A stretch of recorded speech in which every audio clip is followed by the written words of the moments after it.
Welcome to Sleep with Myth. Close your eyes and let the world fade away. Tonight we drift beyond time, where gods dream and stories remember their light. The spirit of the willow, the whisper beneath the rain. Part 1: The rain that remembered a name. There are kinds of rain that fall like forgiveness, and there are kinds that fall like a vow. On the night the traveler reached the valley, the rain was both. A hush laid across the earth, a promise spoken so softly that only trees remembered how to answer. He had no map for this place, only a rumor folded into a letter. Follow the river until the mountains forget their own reflections. Where the current slows and the reeds bow, you will find the willow that keeps 1,000 winters. The letter was unsigned. The paper carried the faint scent of smoke and honey. He had carried it for months, as if carrying a tiny door. His name was Eris.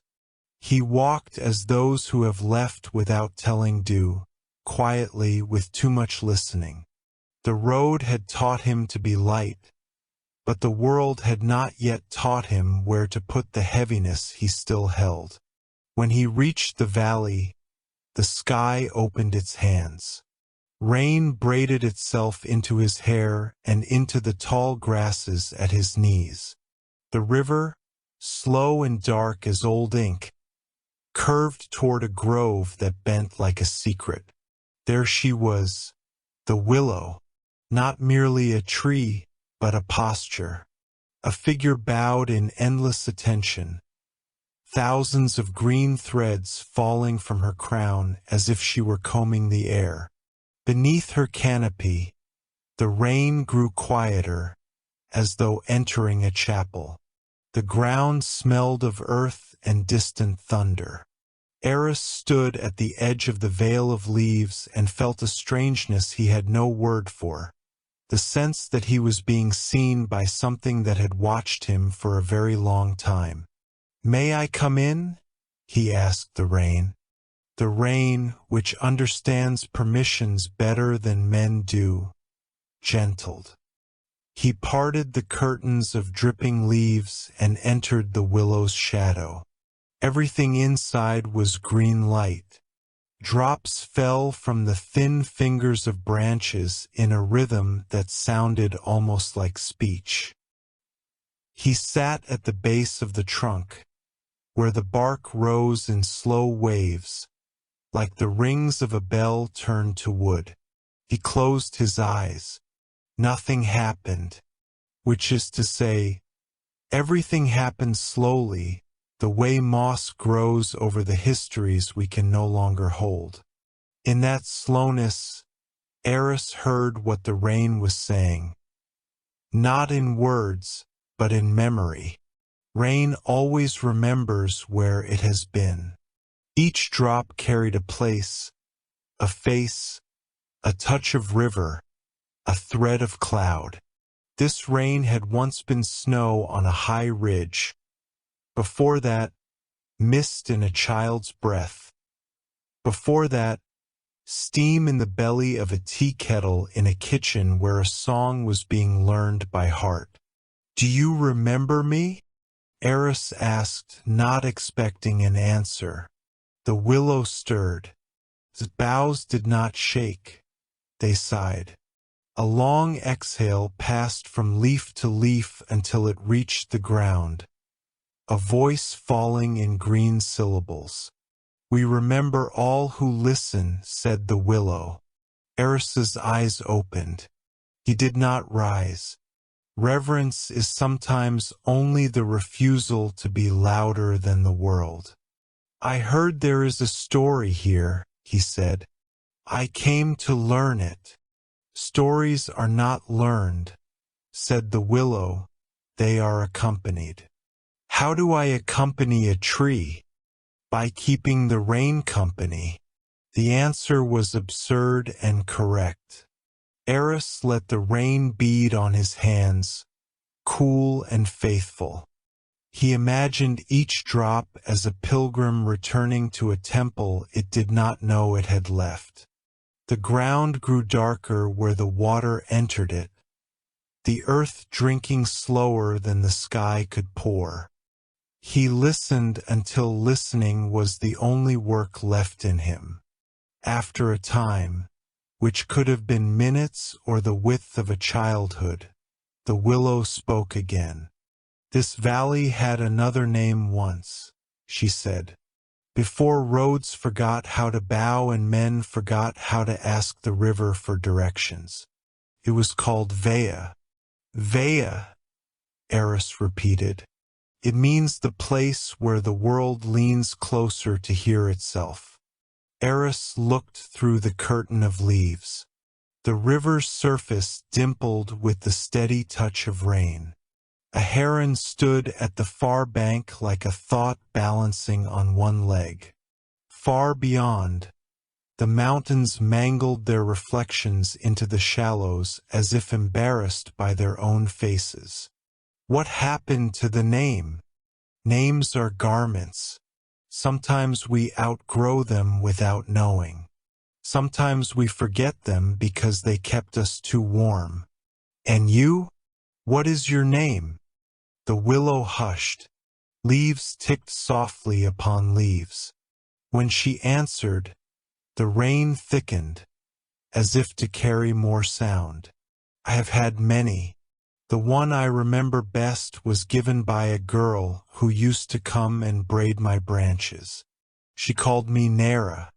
Eris tasted the name in his mouth. Nera, fit like a small kindness. "Where is she now?" "Gone beyond my shade," said the willow, "but not beyond my listening." The rain deepened, a gray velvet. Eris leaned his head against the trunk. "Tell me about her." The willow's roots shivered like someone turning in sleep. "She came in a season when the river ran thin and the hills were a quiet sorrow. She was a child with the eyes of winter, clear, unwilling to lie. She spoke to me first in the way of children, with tasks. She braided me until the weight of her days felt lighter. She hid secrets in the knots she tied. She taught the rain to carry messages to the places it could reach that she could not. And when the village taught her to be silent, she came here to give the silence a home." "What messages?" "The ones that required weather to keep them safe.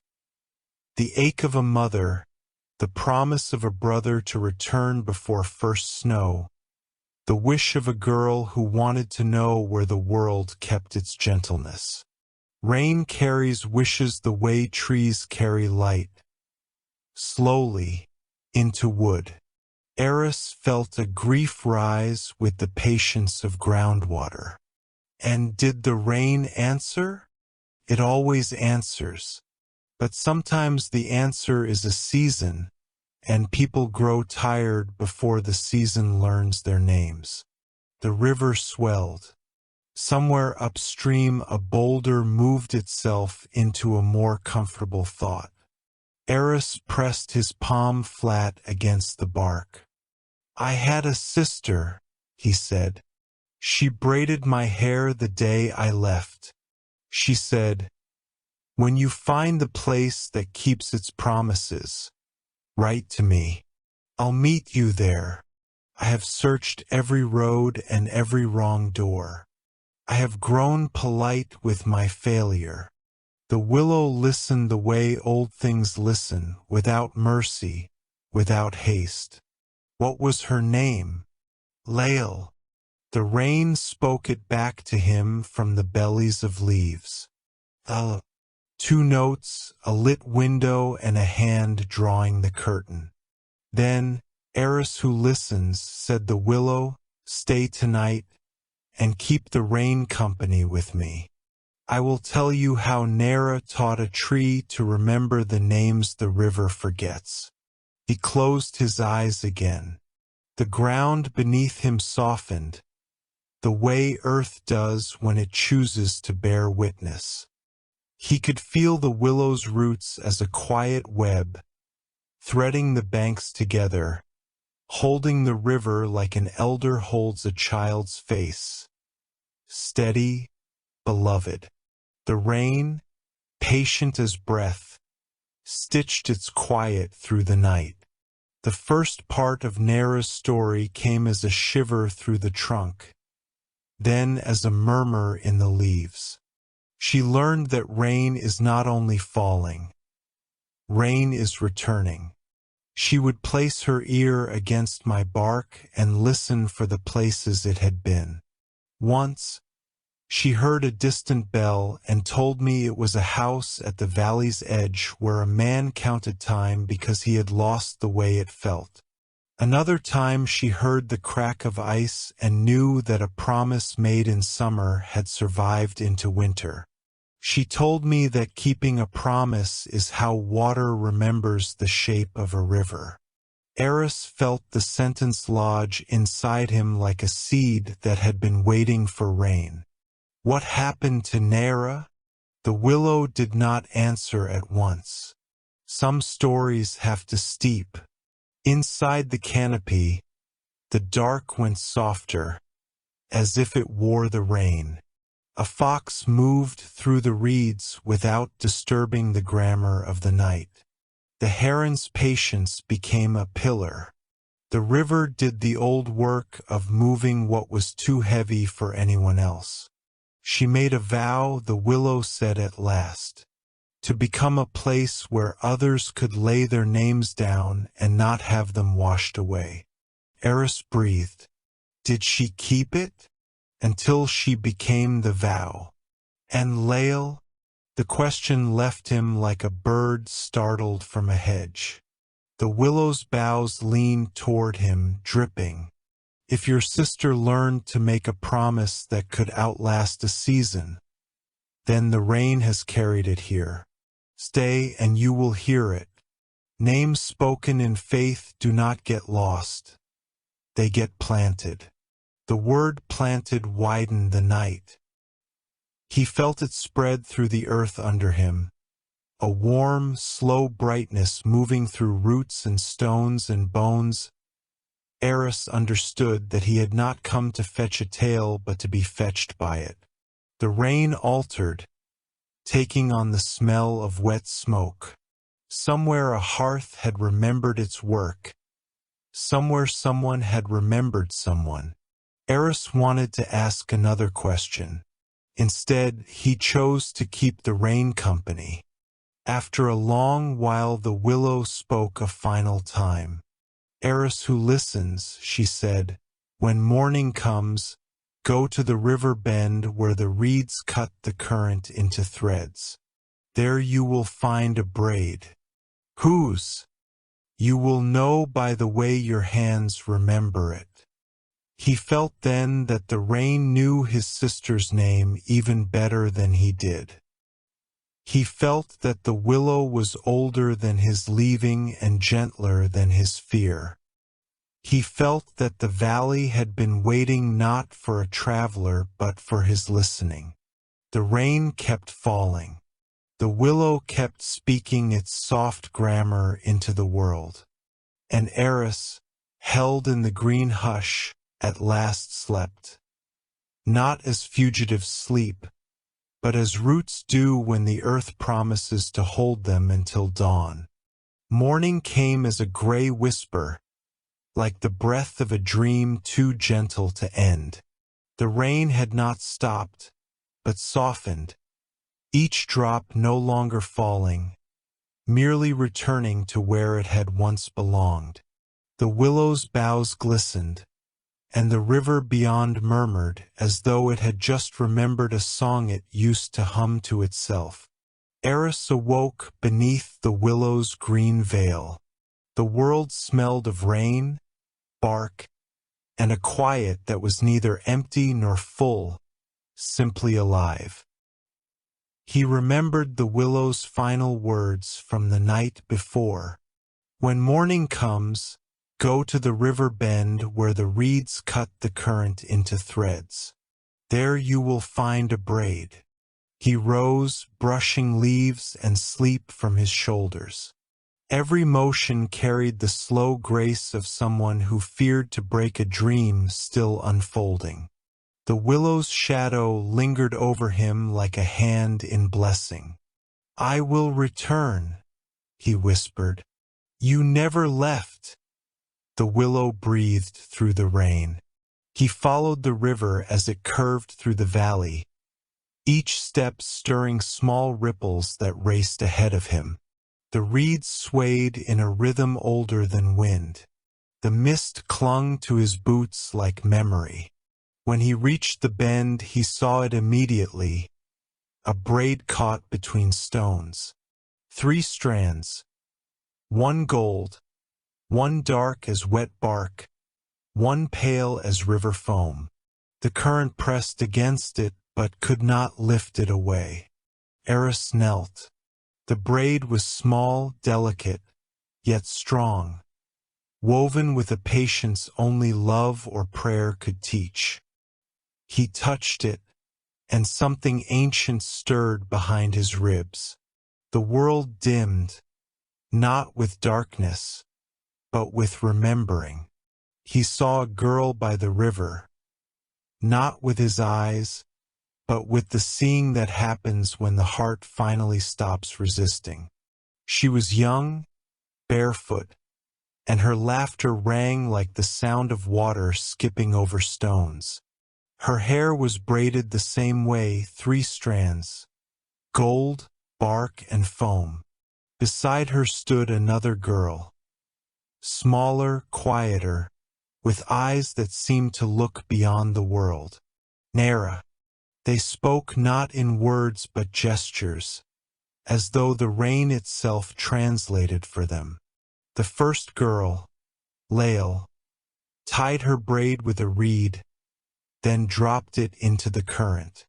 Nera watched it drift and said, "The river takes everything." Lael smiled. "Then let it take me home when I forget the way." The memory shimmered and faded like waterlight. Eris opened his eyes, and the braid still lay before him. It had not floated away. "The river wouldn't take it," he murmured. "Because some promises do not travel forward," said a voice, soft, resonant, not quite in his ear. "They stay where they were made, until someone returns to claim them." The willow's voice, carried by mist and distance. Eris held the braid in his palm. It pulsed faintly, warm from a light that did not come from sun or fire. He understood now. This was not just his sister's braid, but her vow. A vow to remember. He tied it gently around his wrist. The rain thickened for a moment, as if approving the gesture. The river changed its tone, no longer lamenting, but speaking.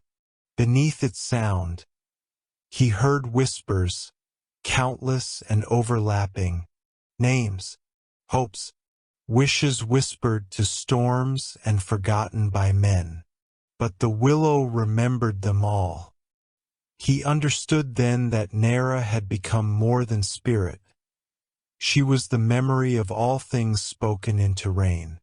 The wind shifted, bringing the scent of smoke and rain-slick wood. Through the mist, the outline of a bridge appeared, old, broken in the middle, yet glowing faintly where the willow's roots reached toward it. He crossed the shallows, each step sending circles across the surface. On the far side, he found carvings along the rocks. Spirals, braids, and hands joined together. They told a story of a girl who asked the rain to carry her voice to every heart that had forgotten gentleness. And below the carvings, faintly etched, was a name. Lael. Eris sank to his knees. The rain blurred the letters, but not the meaning. He pressed his forehead against the stone. "She was here," he whispered. "She still is," said the willow.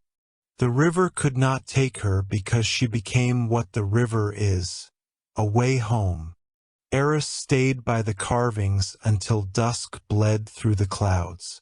He did not pray, nor did he speak. He simply listened to the reeds swaying, the water breathing, the soft hum of roots beneath his feet. He felt the braid pulse again, and in that heartbeat, the rain shifted. He heard her voice.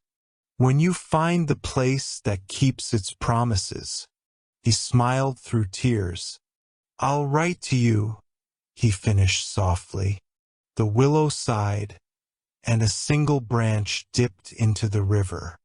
The current shimmered, and the carvings began to glow faintly in the dimming light. Not with fire, but remembrance. The valley was no longer silent. It was listening. The next morning arrived like an echo of the night before. The rain had thinned into a mist, soft as memory, as though the sky itself had turned to breath. The valley shimmered, washed clean yet ancient, and the willow stood waiting, her long branches brushing the river like fingers reading braille in water. Eris returned to her shade, the braid still tied around his wrist. It was dry now, but warm, pulsing faintly as though something inside it still lived.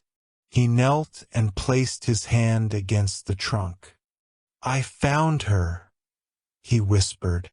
"You found what she left behind," said the willow. "There is more beneath the roots than what the eyes can hold." "What do you mean?" "Listen." And so he did. He closed his eyes, and for a moment he heard nothing. Then, slowly, something began to move beneath the stillness. A low vibration, like thunder caught in the soil, pulsing faintly under his palm. It was not a voice, not a word, but a song. It rose from the ground in tones older than sound, resonating through stone and sap and blood. Each note seemed to carry the shape of something that had once lived and loved and vanished. "This song," said Eris softly, "it feels like remembering." "It is," said the willow. "Every root remembers where it began, and every drop of rain remembers where it fell. Nara once asked me if the earth could sing. I told her it always has. We just forget how to listen." Eris pressed his ear against the bark. The song deepened. He heard footsteps that were not his own, laughter blending with rain, and a child's voice humming softly between heartbeats. "She used to hum to me," said the willow. "When storms were cruel, she would lay her hand on my roots and sing until the lightning grew gentle. She said she could hear her mother's voice in the soil. What happened to her? She asked the rain to teach her to stay, and so she learned the rhythm of roots, how to hold without binding, how to wait without forgetting." Eris frowned. "You mean she became part of the ground?" The willow's branches trembled gently. "No. She became what keeps it alive." The sky dimmed. A wind swept through the valley carrying the scent of old storms. Eris felt the braid tighten around his wrist. A thread of light spread from it, tracing the lines of his palm before fading into his skin. He gasped. The song beneath him changed. Faster now, urgent, as if something below the surface had recognized him. "Nara," he whispered. "She hears you," said the willow. "The roots remember every name spoken in the rain." And then the ground shifted, not violently, tenderly. A pulse moved through the earth, slow and deliberate, traveling from the roots outward into the river, up into the rain itself. For a moment, the valley glowed faintly, like an underwater dream. Eris could hear words forming in the hum.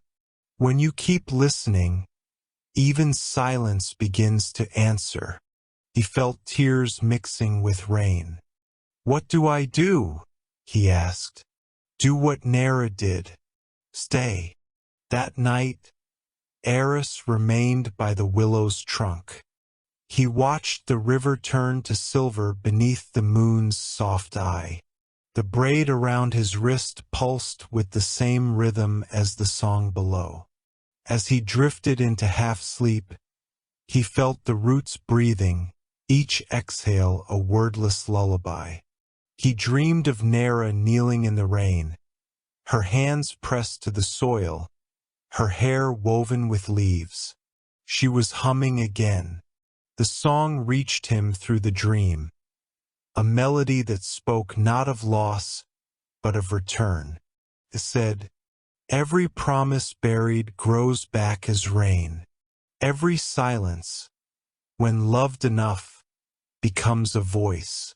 When Eris woke, dawn was rising. The valley shimmered. The willow's branches swayed as if to greet him. "You heard it," she said.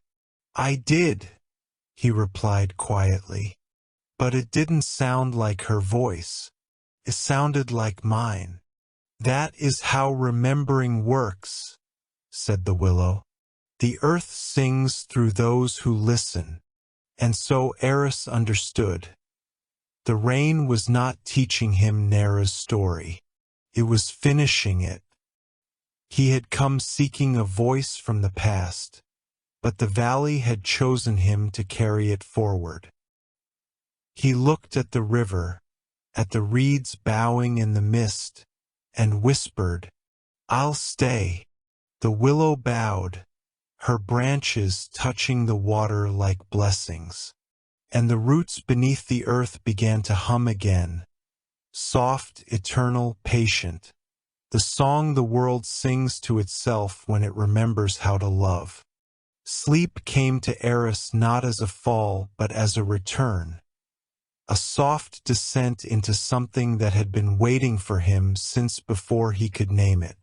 The rain, still whispering outside, grew quiet as though it too leaned closer to listen. In the dream, the valley was gone. There was only water and sky, no difference between the two. And in the middle of that endless reflection stood Nera. She was older than before, yet ageless, her hair a curtain of rain. Her eyes were not bright. They were deep, the kind of light that remembers darkness. She stood barefoot upon the surface, and where her feet touched, ripples sang instead of spreading. Eris tried to speak, but no sound came. Nera lifted a finger to her lips. "Do not speak," she said without words. "The rain remembers sound, but not silence. You must teach it to listen again." The dream folded into another. He saw Nera as a child beneath the willow's shadow, her small hands cupped around a droplet trembling on a leaf. The rain was angry then, wild, unkind. Storms tore at the valley. Lightning screamed across the hills. But Nera did not run. She sat beneath the willow, whispering. Not prayers, not spells, just words meant to be heard. "Do not rush," she told the rain. "The earth already knows you are here." And the storm slowed, confused. The wind faltered. The droplets, one by one, began to fall more softly, listening. Eris watched the child kneel beside the river. She dipped her hand into the current and held it still until the ripples quieted. If you fall too fast, she told the water, you forget what it feels like to arrive. The willow swayed behind her, the branches moving in rhythm with her voice. Every syllable Nera spoke seemed to plant itself into the ground. The air shimmered, even thunder bent lower to hear. From that day, the rain in Vea Valley changed. It no longer fell as a burden or command. It began to pause. Between drops there was space, a silence so complete it could hold a heartbeat. That was the moment Nera became the girl who taught the rain to listen. The dream shifted again.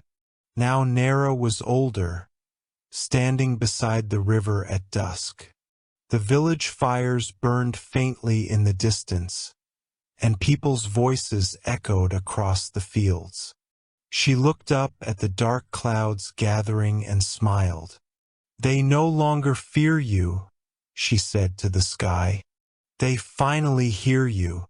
And the clouds answered with a single soft rain, warm, light, endless.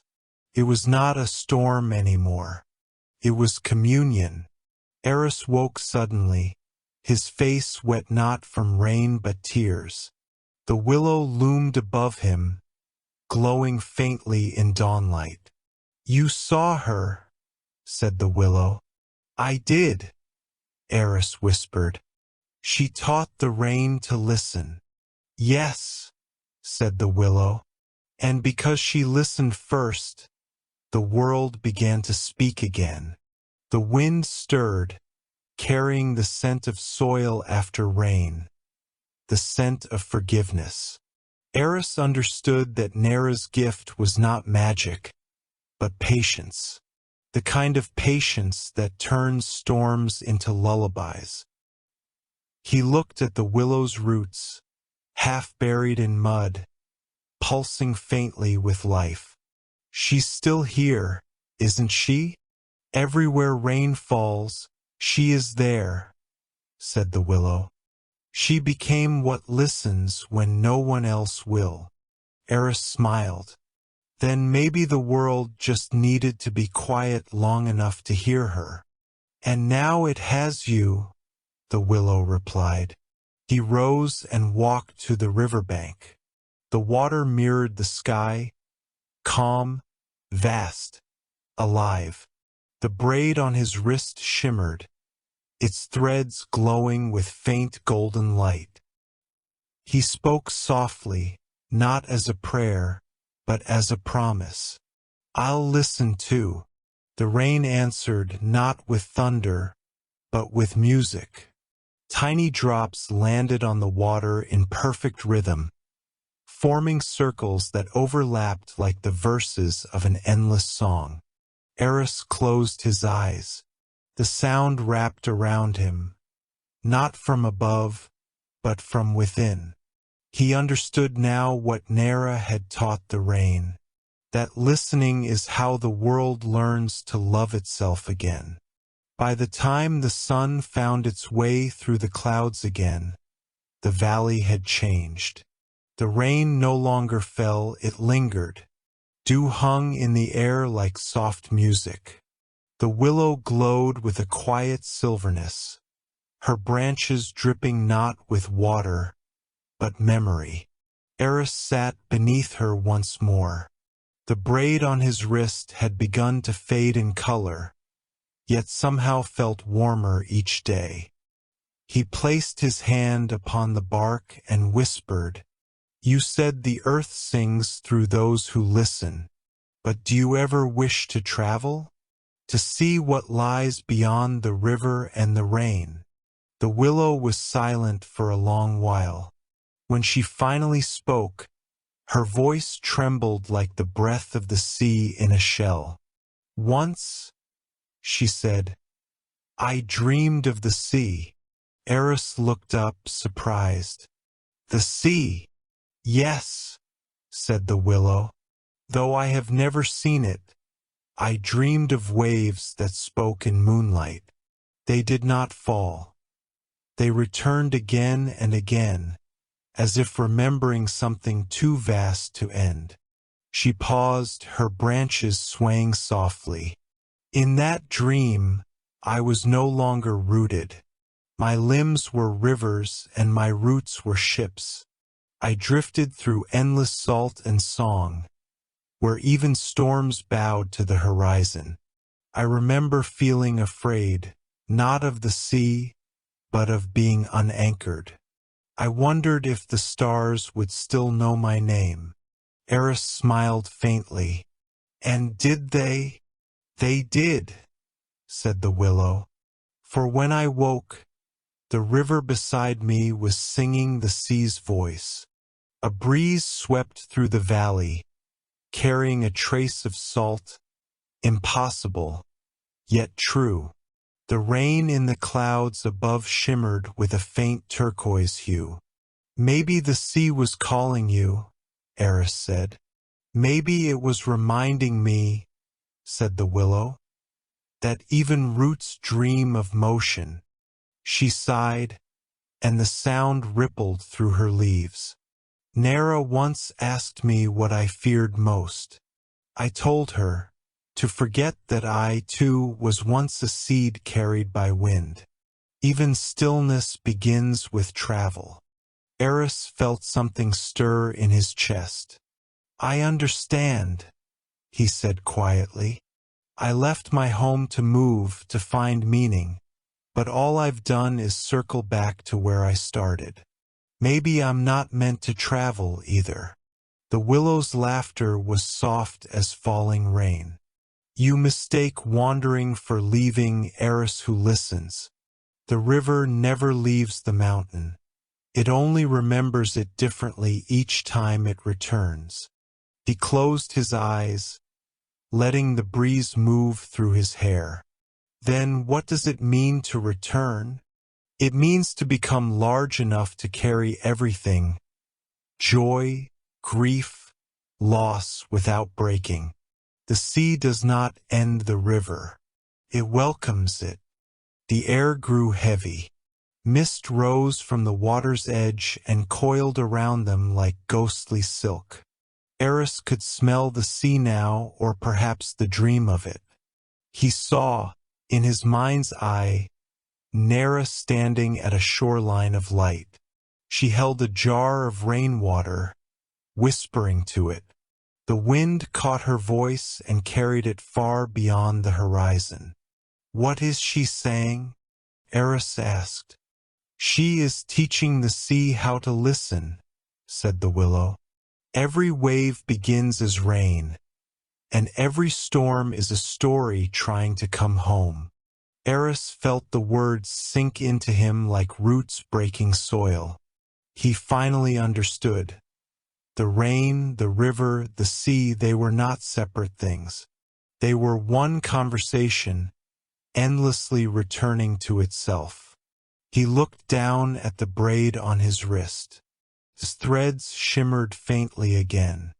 If the sea remembers the rain, he said, then maybe Lael remembers me. She does, the willow replied. The sea carries every voice the rain has ever held. And you, I dream so I do not forget. Each night I let the river tell me stories of the ocean. That is how I live while staying still. Eris smiled. Maybe that's all any of us can do. The willow's branches brushed his shoulder, gentle as gratitude. And maybe that is enough.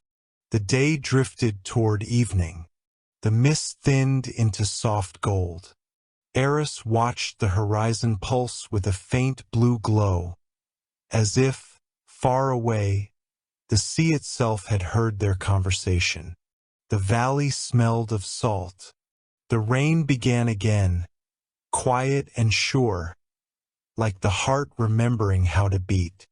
Eris whispered to it, when you return to the sea, tell her I heard her name. The rain paused for a moment, listening, then fell once more, softer than before. The rain began before dawn. Not heavy, not cold, the kind that falls like memory returning home. Eris awoke to the sound of it, soft against the leaves above, and felt the earth breathing beneath him. For a moment, he did not know if he was awake or still inside Nera's dream. He looked up. The willow's branches glowed faintly in the gray light, each droplet catching the sky's reflection. "Good morning," he whispered. "It is a good morning," the willow replied, "for it is the first that remembers everyone before it." Eris smiled faintly. "You sound like her. Perhaps she sounds like me," said the willow gently. "Perhaps we both learned from the rain." The river was rising. The mist had lifted, revealing a horizon that shimmered with faint blue. The scent of salt hung in the air again, the sea's promise. Eris stood and felt the mud give beneath his feet, not as resistance, but as acceptance. The braid on his wrist had nearly dissolved, leaving only a faint pattern on his skin, like the trace of something loved too long to vanish completely. He turned to the willow. "It's time, isn't it?" "Yes," she said. "The sea is calling what the rain began. And what am I supposed to do?" "Listen one last time." So he did. He stepped into the river, the cold water wrapping his ankles like silk. The current hummed beneath the rain's steady rhythm. He closed his eyes and let the sound fill him. The endless conversation between drop and earth, root and sky. Then, through that music he heard them. Two voices twined like threads.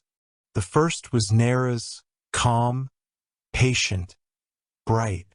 The second, lighter and familiar, Lael's. They were not speaking to him. They were speaking through him. Their words were made of water. Every promise we keep becomes rain. Every name we love becomes a river. Every silence that learns to listen becomes the sea.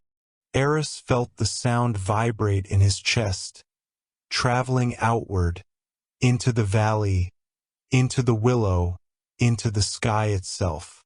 The rain changed. It no longer fell onto the world, it rose from it.